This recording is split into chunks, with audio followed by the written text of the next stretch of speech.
Senhor Deus Todo-Poderoso, vamos dar início aos nossos estudos a respeito do Evangelho de Jesus, para o que pedimos a assistência e proteção dos vossos bondosos mensageiros e do nosso anjo da guarda, a fim de que nos esclareça a inteligência e nos dê o discernimento necessário a nós, os encarnados, e aos nossos irmãos desencarnados, que aqui vieram com a permissão do Pai, para bem compreendermos o que vamos estudar. Rogamos a Jesus, o nosso mestre e guia, seja conosco e preside nossa reunião. Em teu nome, Senhor, seu bendito Filho Jesus, da nossa Mãe Maria, da Ismael e da irmã veneranda, protetora desta casa, damos por aberta a reunião de estudos desta noite. Assim seja. E os fins? Mas nem todas as coisas edificam. Paulo, na primeira epístola aos Coríntios, capítulo 10, versículo 23. Sempre existiram homens indefiníveis que, se não fizeram mal a ninguém, igualmente não beneficiaram a pessoa alguma. Examinadas nesse mesmo prisma, as coisas do caminho precisam interpretação insensata, para que se não percam na inutilidade. É lícito ao homem dedicar-se à literatura ou aos negócios honestos do mundo, e ninguém poderá contestar o caráter louvável dos que escolhem conscientemente a linha de ação individual no serviço útil. Entretanto, será justo conhecer os fins daquele que escreve ou os propósitos de quem o negocia. De que valerá ao primeiro a produção de longas obras, cheias de lavores verbais e de arroubos teóricos, se as suas palavras permanecem vazias de pensamento construtivo para o plano eterno da alma? Em que aproveitará o comerciante a fortuna imensa conquistada através de operosidade e do cálculo, quando vive estagnada nos cofres, aguardando os desvarios dos descendentes?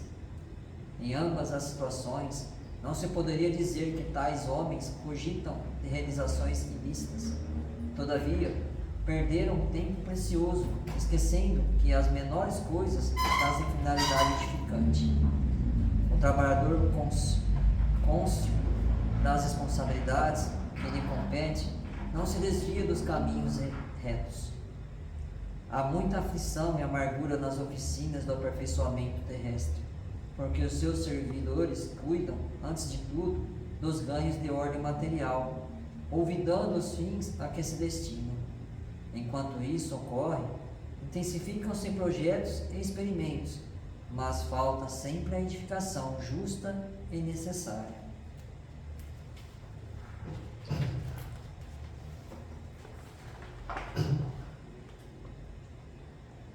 Pai nosso que estás nos céus, santificado seja o vosso nome, Senhor.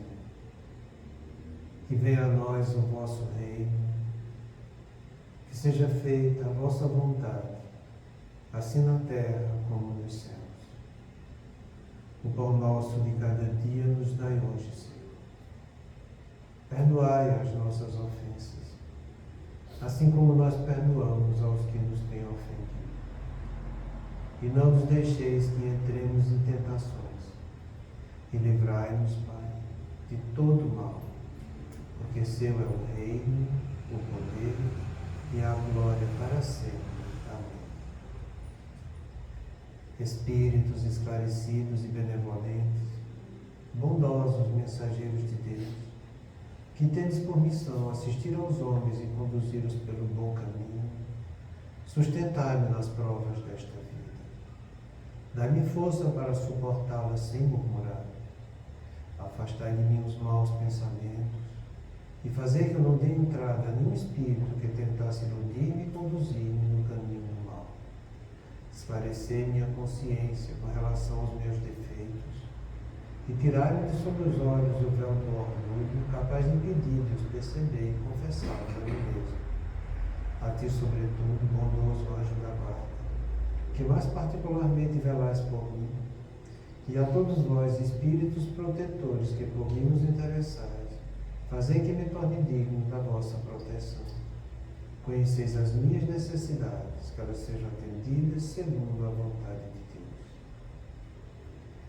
que a paz que irradia do coração de Jesus e que abrange toda a terra possa ser assimilada por todos os corações aqui presentes, tanto encarnados quanto os desencarnados, para que de posse dessa paz possamos compreender as leis que regem o mundo espiritual e ter a sabedoria de praticá-las em nossa vida diária.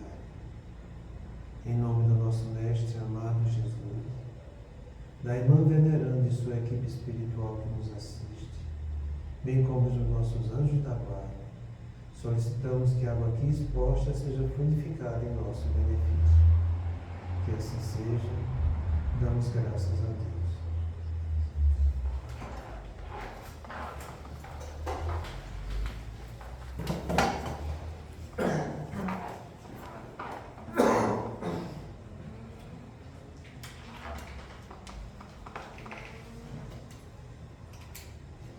Boa noite.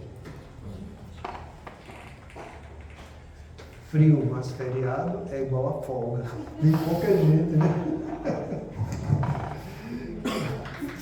Mas vamos continuar o nosso estudo.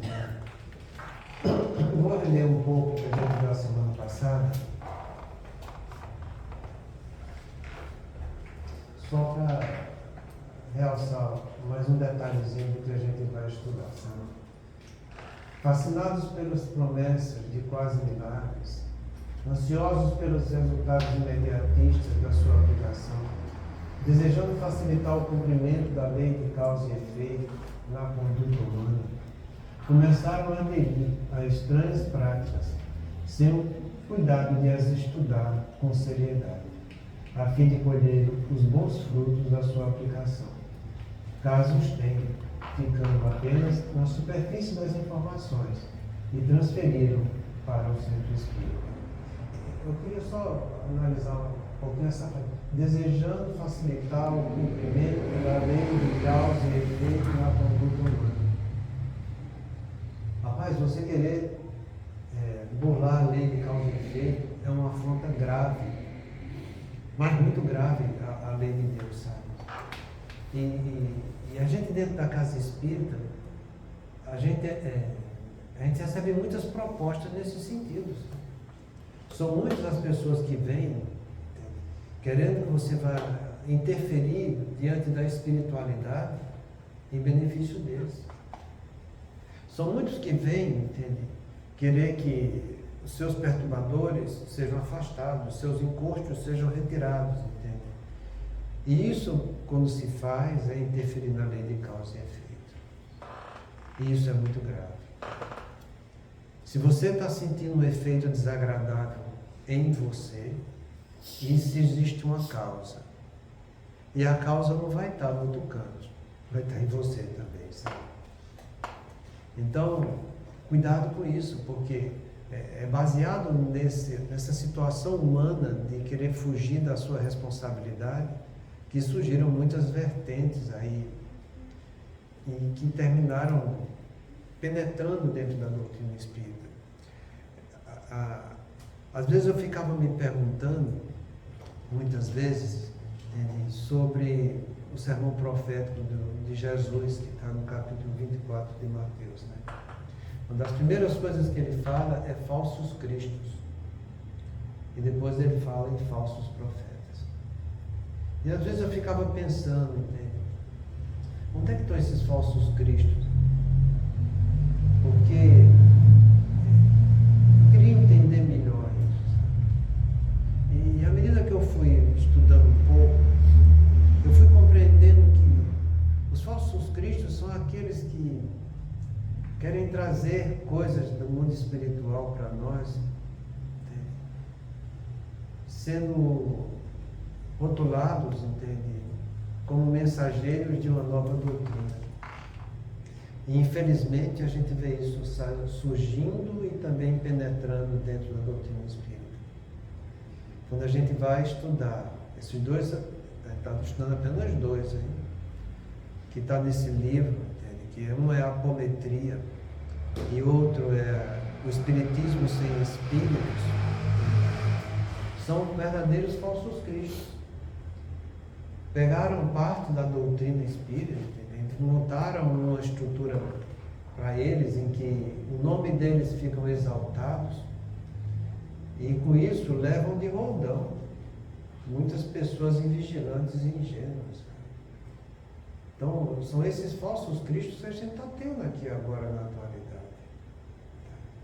E falsos profetas são aqueles que seguem esses falsos cristos, mas também são aqueles que usam do que o Cristo trouxe para nós e desvirtualiza, muitas vezes, tendo um entendimento muito rasteiro das palavras do Cristo, em que eles divulgam coisas de acordo com o seu patrimônio intelecto moral a respeito do que o Cristo trouxe para a gente. Então você vê muitas vertentes religiosas surgindo. Não quero falar mal de outras religiões, sabe? Mas existem religiões aí que têm mais de 2.000 braços na própria religião dela. Então você vê que é uma coisa assustadora. Entende? Você tem um princípio religioso que é fundado em que sobre aquele princípio vão sair mais de 2.000 vertentes com características próprias, com o personalismo das pessoas que levam essas vertentes. Umas delas chegando a grande popularidade, entende? Como meio de lucro pessoal. Entende? Então, eu acho que esses falsos cristos, esses falsos profetas, entende? Estão muito bem na atualidade do jeito que Jesus falou para a gente. E que a gente que quer seguir a doutrina espírita, a gente tenha prudência, porque tudo aquilo que vai tentar levar o que a gente chama de jeitinho brasileiro, né? Essa lei do gesto, que quer sempre levar vantagem a alguma coisa, está ferindo a lei de causa e efeito. Entende? E isso é grave. Isso é muito grave, sabe? Então, diante daquilo que você está vendo, que está acontecendo na sua vida, e que muitas vezes está te perturbando, diante daquilo que você está vendo que está acontecendo na vida dos outros, em que essas pessoas muitas vezes tocam o seu coração, e você está com desejo de ajudá-las, entende que isso é um sentimento de compaixão. Então que você analise muito bem os meios que vai estar usando para atingir o objetivo que você quer. Porque se você usar meios equivocados, você pode até gerar algum benefício para aquela pessoa, mas não vai trazer o benefício real, que é a cura daquela pessoa. E isso é grave, sabe? Então, compreenda que Deus só colocou um caminho para todos nós, que é o caminho do bem. E nesse caminho do bem, entenda, é o bem para todos. É impossível um bem ser partidário de um grupo e aquele bem não servir para aquele outro grupo. Quando está acontecendo isso, você fugiu do caminho do bem, porque o bem tem que ser igual para todos. Jesus, quando deixou o mandamento dele, falou de uma maneira bastante clara para todos nós, que vos ameis uns aos outros como eu vos amei. Ele não excluiu ninguém. Então, que a gente não seja, muitas vezes, partidário de um grupo em detrimento de outros, sabe? Quando Kardec fala, entende, que o Espiritismo é o futuro de todas as religiões, entende? É nesse sentido que o Espiritismo não afasta nenhuma religião dele. Porque, na verdade, o Espiritismo não é uma religião, ele é uma doutrina.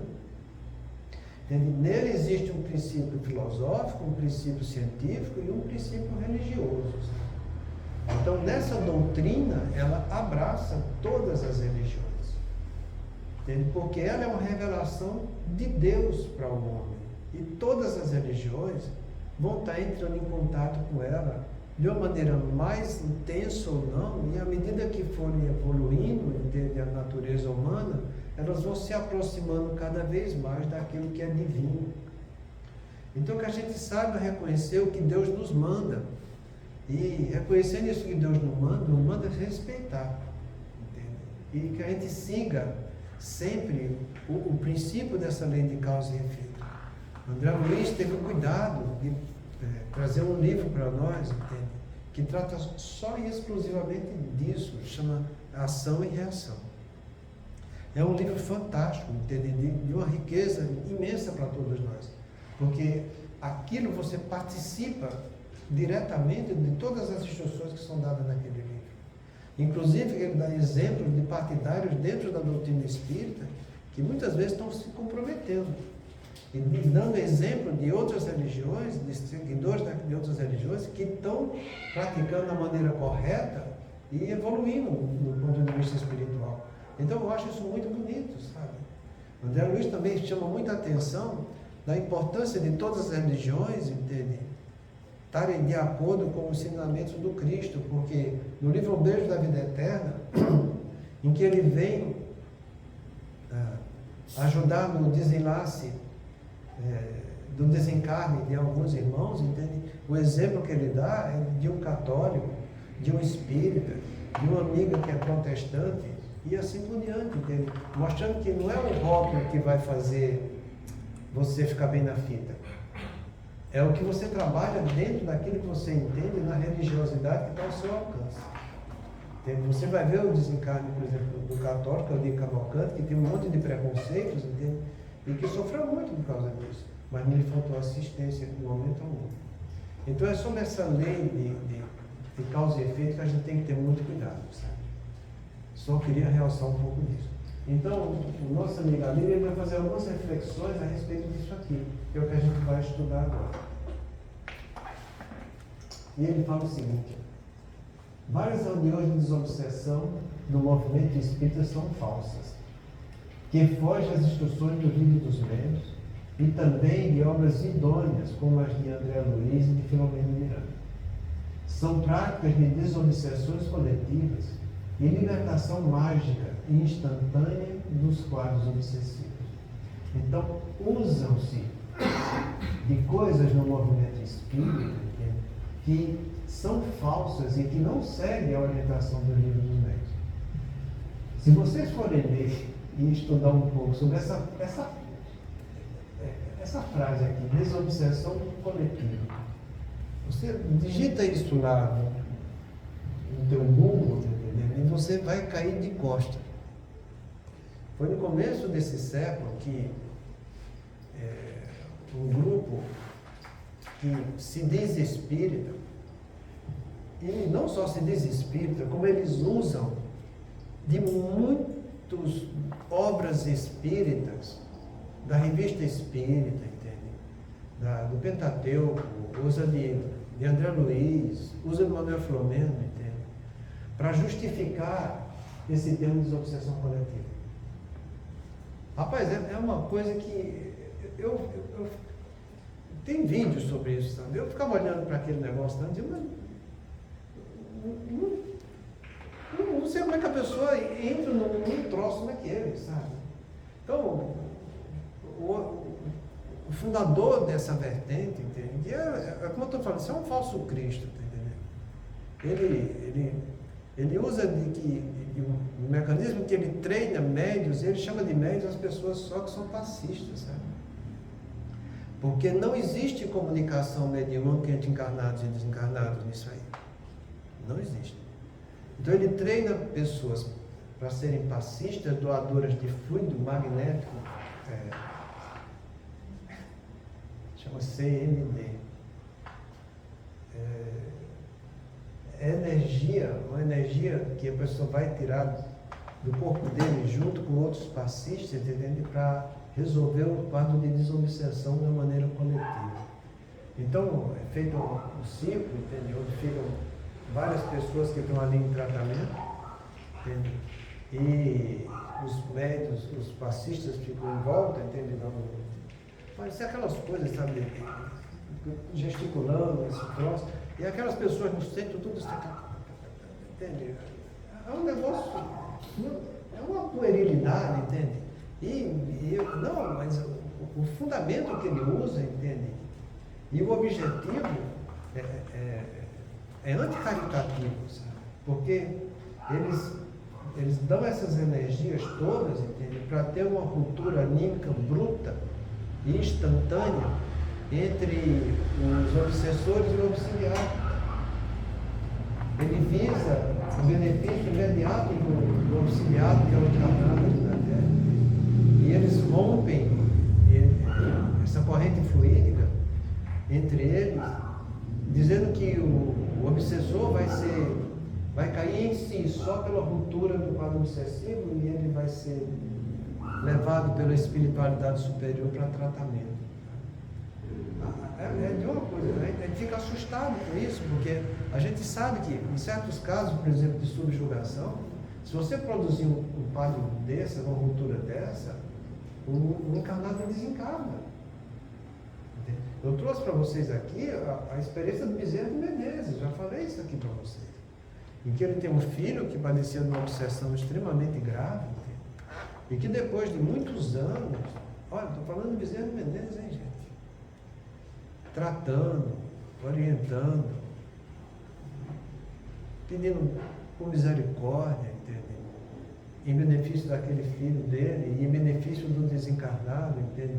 E Bezerra de Menezes trabalhou do jeito que trabalha, né? Visando de uma maneira honesta, sincera, de todo o seu sentimento para ajudar aquele desencarnado. E numa noite que ele chegou, em que o filho estava numa situação muito entristecida, diante do sofrimento, entende? Em que ele faz mais uma oração para aquele espírito rebelde que estava sofrendo muito, porque ele ficava imaginando o sofrimento do obsessor. O do filho dele, entende? Como ele fala, era o mínimo, entende? O obsidiado, o obsessor devia estar sofrendo mais do que o encarnado naquela situação. E ele, com esse sentimento de compaixão, conseguiu tocar o coração do irmão. E ele se comunicou, dizendo que, a partir daquele momento, ele não iria mais perturbá-lo.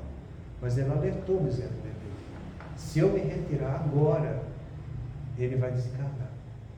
Porque sou eu que dou mais vida para ele do que ele que está dando a própria vida ao corpo dele. E ele perguntou para Bezerra: você quer que eu me afaste e ele desencarne? E Bezerra disse: quero que você vá em busca da sua recuperação. Ele realmente se afastou e quando Bezerra chegou em casa, o filho dele estava morto. Né? Então, são essas coisas que eu queria que a pessoa entendesse, sabe? Que a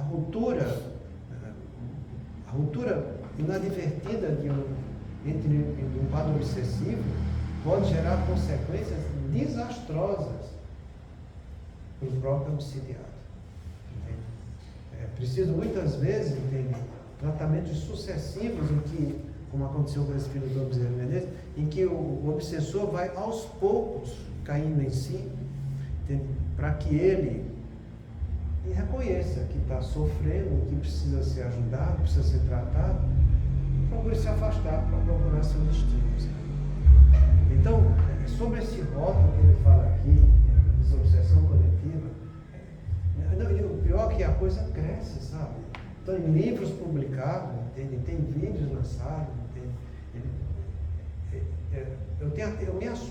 às vezes eu não gosto nem de me aprofundar nisso, entende? Para que eu não fique terminando, deixando a porta aberta para alguma coisa negativa entrar dentro da minha cabeça, sabe? Então, mas é uma coisa muito triste, sabe?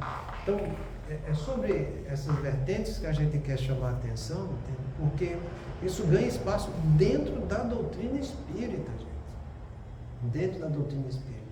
A gente está vendo, no caso do livro, os dois envolvidos que eu falei para vocês, entende? Que é a apometria e o espiritismo sem espírito, entende?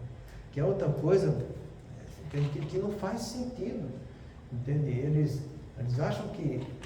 O que é mais interessante é que essas duas vertentes, essa desobsessão coletiva e o espiritismo sem espírito, eles não trabalham a mediunidade ostensiva, entende? Trabalham só a mediunidade intuitiva, sabe? Entre eles, entende?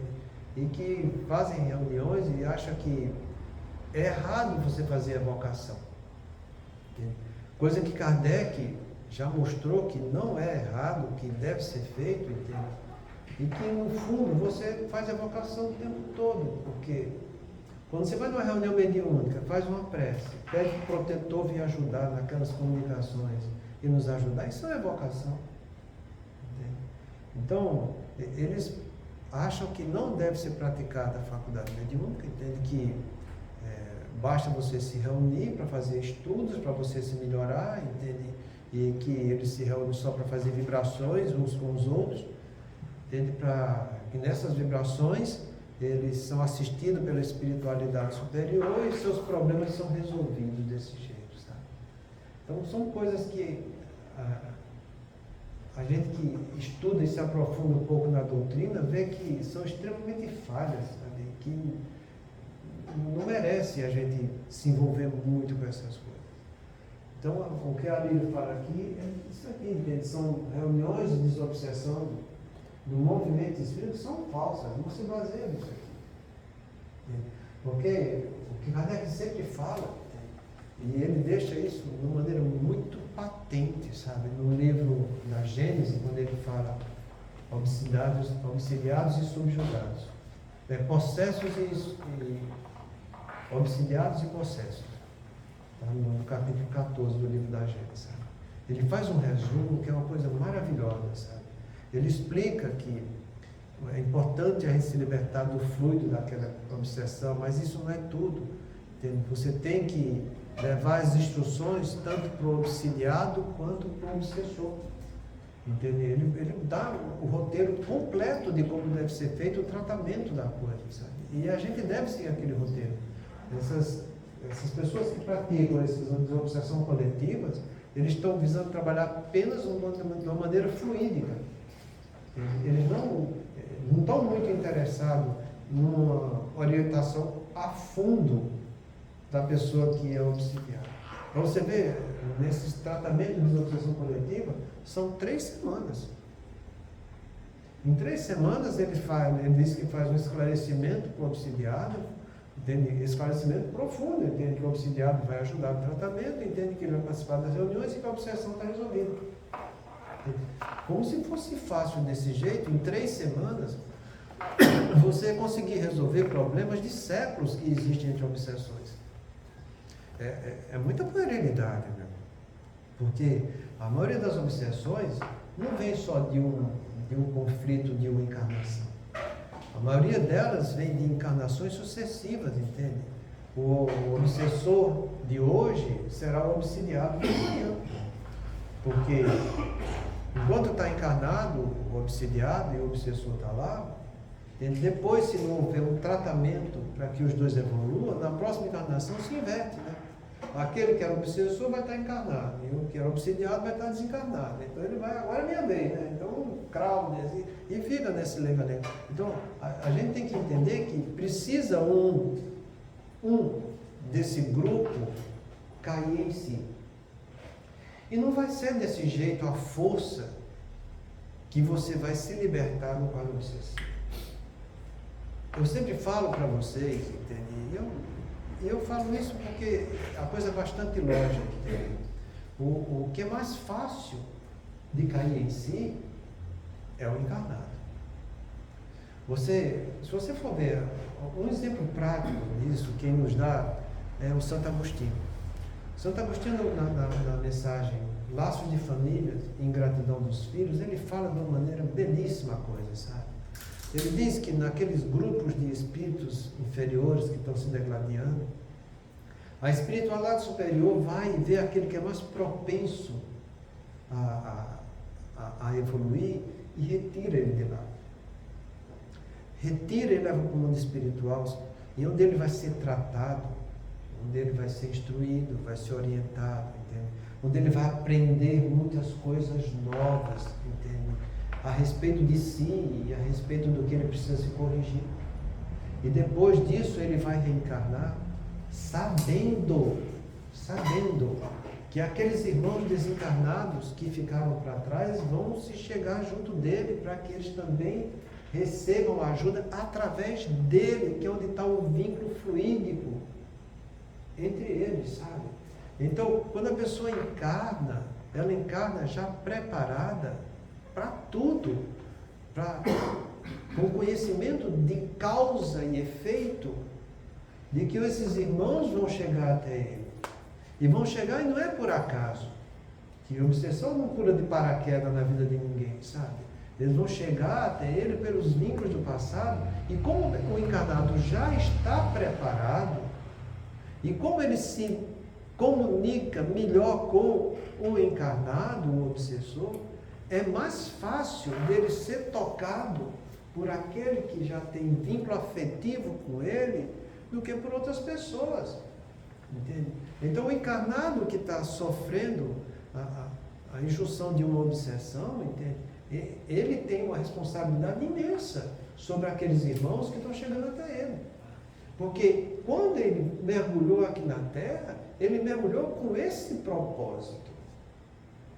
Entende? E aí que a gente começa a compreender, entende, o plano existencial de cada um de nós, sabe? Que eu sempre falei isso, o nosso plano existencial, ele é composto de um propósito existencial e de um programa existencial. O propósito é eu ver as bobagens que eu fiz nas encarnações passadas e que eu vou sendo tratado para aquilo, eu vou me instruir naquilo que eu preciso aprender para me corrigir, entende? E eu monto o meu propósito, eu estou pronto, entende? Eu aprendi, agora eu sei como é que eu vou fazer, entende? Eu quero reencarnar porque eu preciso reencarnar para me redimir dos erros do passado que me perturbam, entende? E eu, imbuído desse propósito, a espiritualidade superior vai montar um programa especial só para você, entende? Entenda, cada um tem um programa que foi bolado pela espiritualidade superior que não erra, só para você. A junção do propósito com o programa faz o plano. Então nós temos um plano existencial desse jeito. Então os filhos que eu tive não são ao acaso, e muitas vezes meus filhos vêm de quadros obsessivos do passado. O esposo que eu tive também não foi por acaso. Entende? A gente sabe que a maioria dos casamentos são todos expiatórios. Então são de compromissos de encarnações anteriores, entende? Que eu venho e sinto a aproximação de um com o outro, não é por afinidade espiritual, é pelo endividamento diante da lei de Deus, em que eu vou me encontrar com o outro e o outro vai me encontrar comigo, para que a gente, cada um se redima dos erros que fizeram ontem, nas encarnações anteriores, sabe? Então, é nesse sentido que a gente tem que compreender o quadro obsessivo. Entende? Então, por isso que eu falo, o encarnado, ele está muito mais preparado para ajudar aquele que ficou para trás. Então, aí você imagina aquele que foi mais preparado, ele tem mais, é como o Santo Agostinho falou, é retirado daquele meio, que é mais propenso para ser. Então, aqueles desafetos do ontem, quando chega junto, depois desse afastamento, se eles já tinham raiva um do outro, agora é que vai ter. Porque vai ter a inveja daquele que foi ajudado. Junta a raiva dos compromissos com a inveja que estão tendo e eles vêm com gosto. Entende? Mas nunca vai faltar para o encarnado a ajuda espiritual. Nunca, nunca. Pode colocar isso na cabeça. Nunca vai faltar. Entende? O que acontece a maioria das vezes é que o encarnado quer fugir da sua responsabilidade. Nós encarnados temos a consciência cognitiva do que fizemos, mas nós trazemos a consciência afetiva do que vivemos. Eu vou repetir. A gente não lembra o que fez nas encarnações anteriores, porque a gente desconhece a nossa história. Mas a gente sente o que a gente fez nas encarnações anteriores pela afetividade que trazemos. Então, o que acontece? Vem o desencarnado, que ficou para trás, eu encarnado. Nos encontramos. Os nossos afetos são conflitantes. Existe inimizade, existe contenda, existe guerra. Mas eu tenho conhecimentos diferentes hoje em relação aos conhecimentos que tinha para trás. Esses conhecimentos novos que eu tenho hoje, que eu trouxe com o meu propósito para esse plano existencial, vai ser a luz que eu preciso para corrigir meus conflitos afetivos dos quadros obsessivos. O problema maior é que quando a gente mergulha na carne, você tem que estudar o que é necessário para que o seu propósito espiritual fique consciente na sua personalidade humana. Se você não for estudar aquilo que você foi preparado lá, aqui, você não vai extrair de você as armas que você precisa com esses conhecimentos novos para corrigir seus problemas afetivos do ontem. É aí que está o nosso problema. Porque a gente mergulha aqui na carne e a primeira coisa que a gente quer é gozar a vida. A gente acha que isso aqui é um campo de recreamento. Eu venho aqui para gozar. Eu quero mais beber, farrear, curtir, me divertir, entende? De preferência sem trabalhar.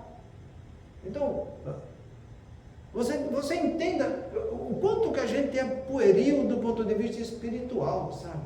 Porque se para você estudar numa escola primária, é difícil, você não se dedica, você vai na marra. Agora imagina você querer estudar qualidades espirituais na sua vida. A dificuldade é que não existe. São poucas as pessoas que querem isso, entende? Aí depois, quando eles não estudam, não se preparam, entende? Eles não fazem com que essas armas na personalidade hoje sejam extraídas para que quando chegar às adversidades afetivas, ele consiga ter uma conduta melhor, mostrando para aquele que ficou para trás que o caminho é esse mesmo de renovação. Se ele não faz isso, os quadros obsessivos vão ficando cada vez mais intensos, entende?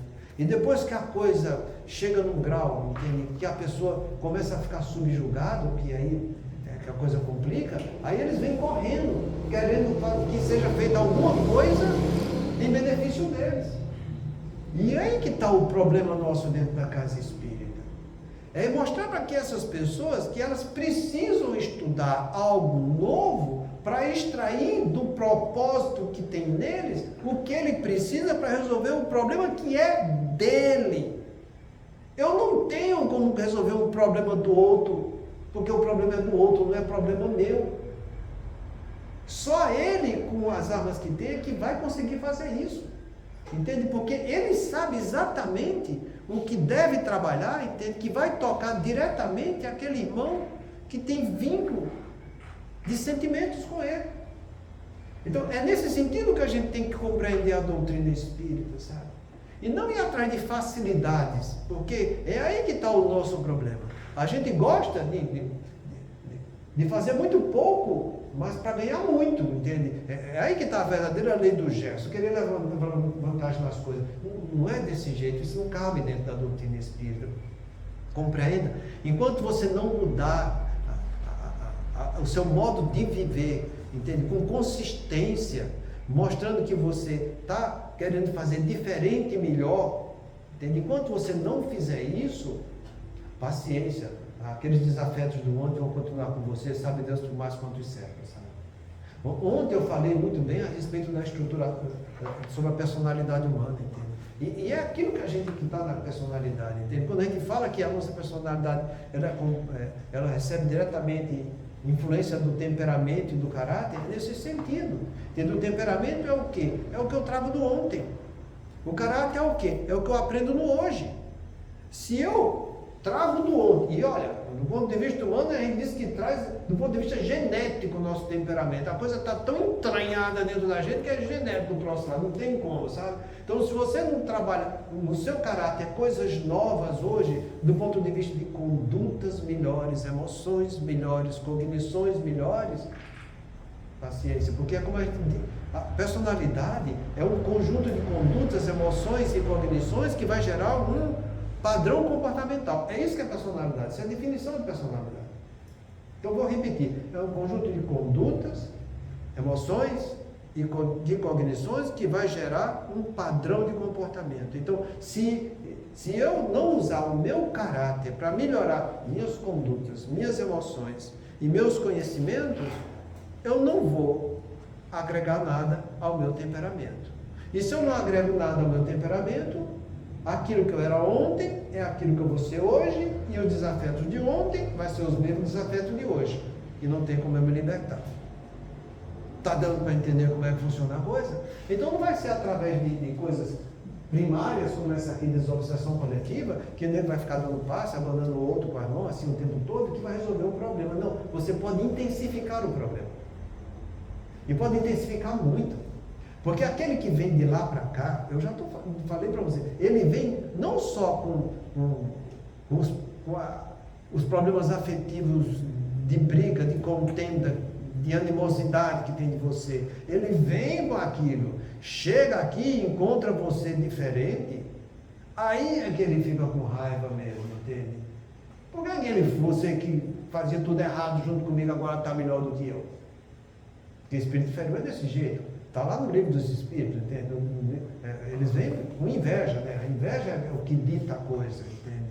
Então, inveja é todo desgosto e raiva que eu tenho com a posse ou com o sucesso do outro. Então, é isso que ele vai ter, entende? Então, ele vem com gosto de gás. Então, se eu não estiver preparado com a carga afetiva nova, entende? Reformulado, isso com consistência, quando ele bater em mim, se eu estiver preparado, ele não vai chegar a penetrar com todas as entranhas, né, em cima de mim. Não, eu vou estar preparado, eu vou estar indo. Então, eu sou um homem novo, entende? E eu vou mostrar para ele que eu vou ser um homem novo. Ele vai vir me questionar, mas eu vou ser um homem novo. Ele vai questionando, eu vou ser um homem novo. É igual a Divaldo, entende? 40 anos, ele questionando, dando porrada em Divaldo. Eu sou um homem novo. E ele vai, eu sou um homem novo, deu bufetada, deu escambau. Até que chegou o ponto que a mãe dele chegou nos braços de Divaldo, e Divaldo disse, eu sou um homem novo, eu vou abraçar a tua mãe, eu vou cuidar dela, entende? E aí ele não teve mais armas para querer entrar em choque, em conflito com Divaldo. Fazia só 400 anos que estava brigando com o outro. Então, é nesse sentido que são exemplos que a gente tem dentro da doutrina espírita, entende? Que deve servir de modelo para a vida da gente, deve servir de base, sabe? Porque se eu não estudar para ver que eu sou um Divaldo da vida, dentro da situação que eu estou vivendo, entende? Eu também tenho os desafetos do ontem, eu estou sendo um homem novo hoje. Esses desafetos vão chegar até mim e vão questionar, mas você é isso mesmo? Sou. Mas eles vão trazer ideias perturbadoras, eles vão saber catucar nas minhas feridas, porque eles me conhecem a fundo. Sabe, Deus, quantas encarnações anteriores não me conhecem, entende? E tem mais, a própria espiritualidade inferior, ela tem um roteiro da tua individualidade. Entende? Você é cadastrado no mundo espiritual inferior e no mundo espiritual superior. Entende? Então, eles sabem até ir atrás de mais vínculos afetivos negativos meus para vir me questionar. Entende? Para vir interferir na minha vida. Então, que vocês não vão atrás dessas puerilidades aqui, sabe? Que estão ferindo, como ele fala, como no começo aqui, a lei de causa e efeito. A lei de causa e efeito é essa que a doutrina espírita traz para a gente, e eu estou explicando para vocês. Então, se for ferir isso aí, sem educar, está arrumando encrenca. A única maneira de você tratar quadros obsessivos é com a educação. Entende? É você desenvolver, né, qualidades intelectuais, afetivas e morais nas duas pessoas que estão ali em briga, sabe? É assim que a gente vai conseguir. Então, entenda que toda vez que você estiver fazendo a coisa certa, você vai ser questionado. Se você parar de ser questionado, tem alguma coisa errada. Eu digo isso porque isso foi padrão de minha vida, sabe? Há anos que eu aprendi desse jeito, entende? Se eu estou sendo questionado, se está vindo perturbação, e eu falo para vocês, entende? A perturbação mais fácil de vir é através de terceiros. Não tenha dúvida, se você está indo no caminho certo, você está protegido com o pensamento intuitivo, você está protegido através disso, está bonito, você está fazendo certo, você está na espiritualidade superior, mas através de terceiros. Analisa o que te chega. E que os terceiros começam dentro da tua família. Conflitos de marido e mulher, conflitos de pais e filhos, analisa o que te chega. Porque é aí que está o problema.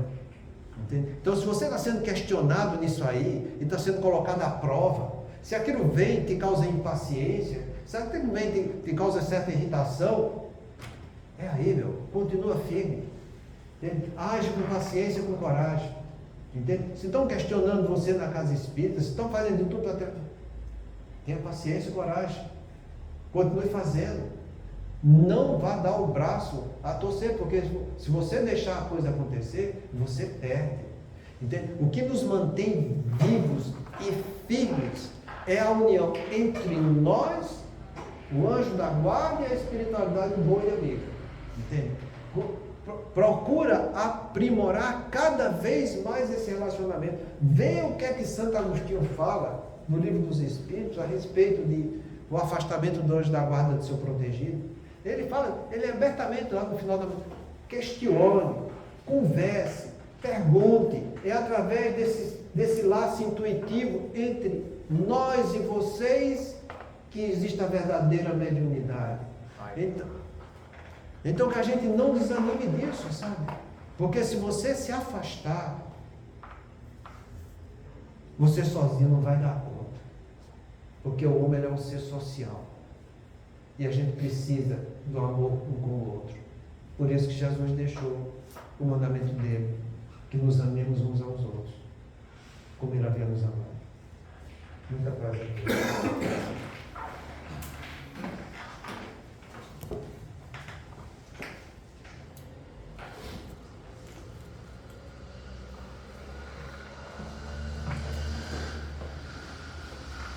Façamos nossa prece. Aos amigos que ainda não conquistamos. Deus misericordioso, que a tua bondade se estenda por sobre todos os espíritos que se recomendam às nossas preces, em particular aos amigos que ainda não conquistamos.